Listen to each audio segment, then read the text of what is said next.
Segment 2, Northtown Neighborhood News Magazine. Want to give special thanks to Sonny Hersh, our entire technical crew. Check us on the web, ntnm.org, where you can watch the shows on YouTube. And, of course, community policing is something we're always really big on.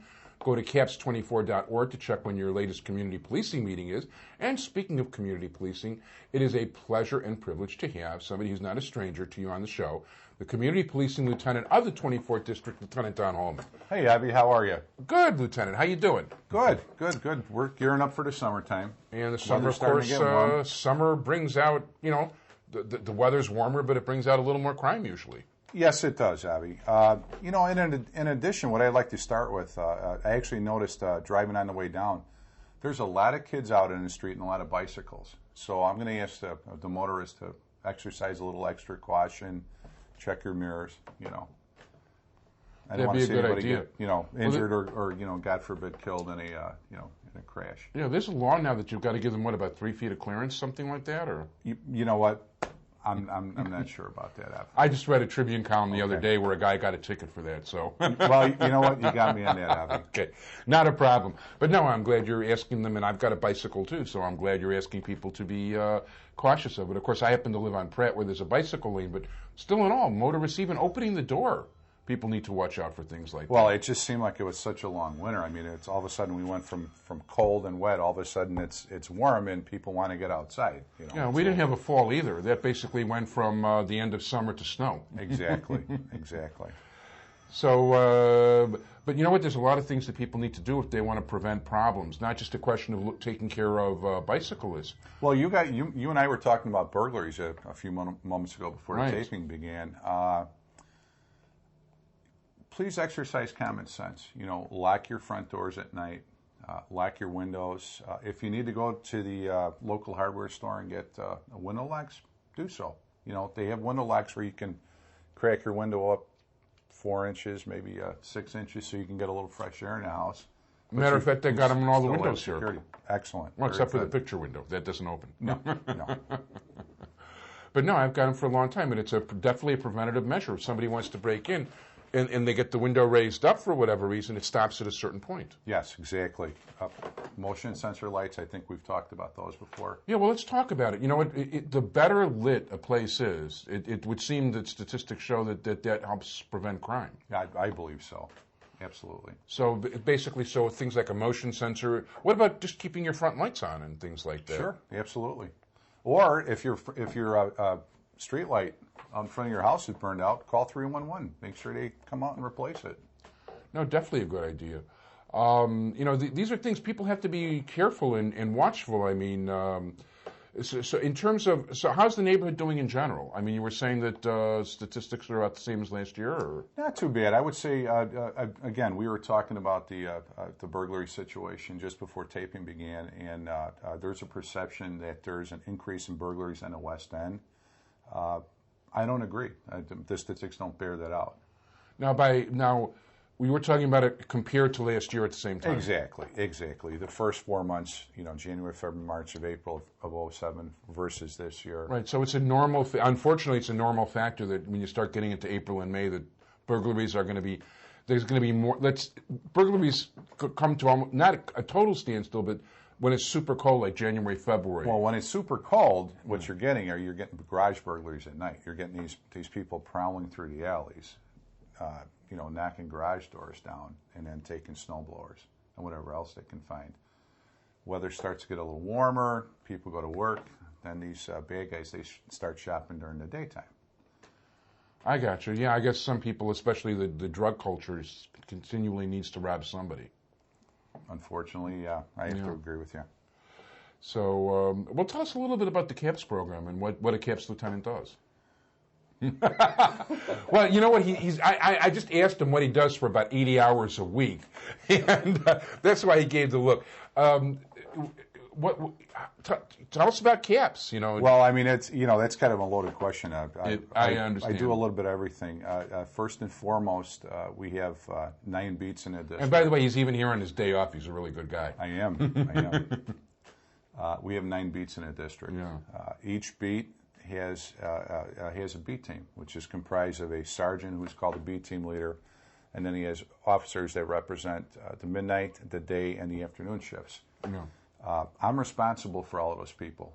I have to make sure that these sergeants identify the problems that are going on their beat and make sure that they're problem solving. And then they're accountable to me, and then obviously I'm accountable to my commander. And if something goes awry, he's going to come to me.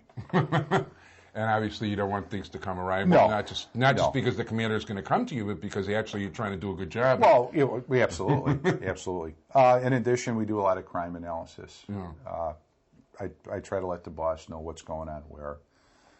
We try to keep tabs on our active street gangs and street gang members. We try to keep an active tag on our narcotic hotspots. I mean, there is quite a lot to the job. Yeah. Now, I could imagine.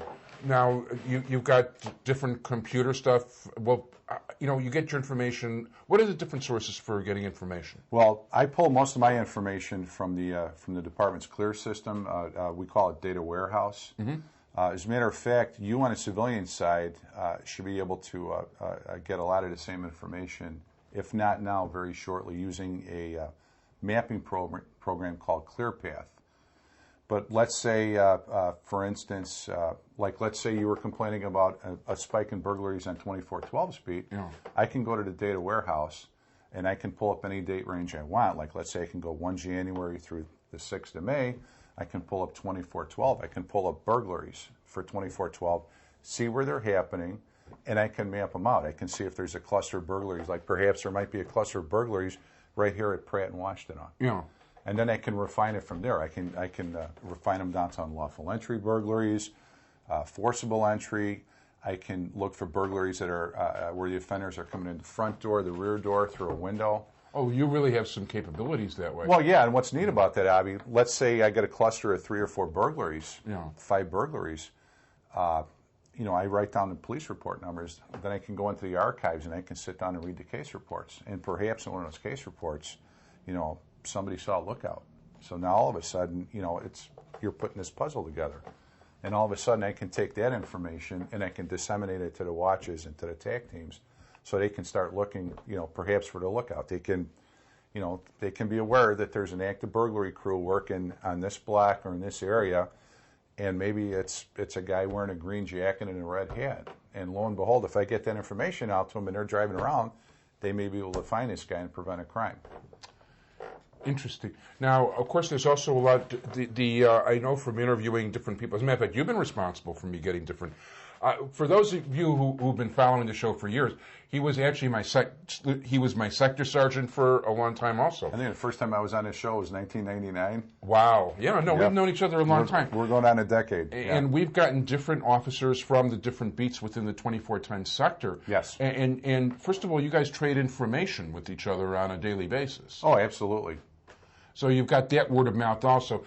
But in terms of the computers, what's available to people who, in case they want to know. Now, while you can go to the city website and go to Citizen ICANN, which Right. doesn't have the same information, there's this computer genius guy who used to run the Washington Post site, who's taken all the Citizen ICANN stuff, put it through some kind of Google type thing, and made it more amenable for people to be able to do User-friendly? searches.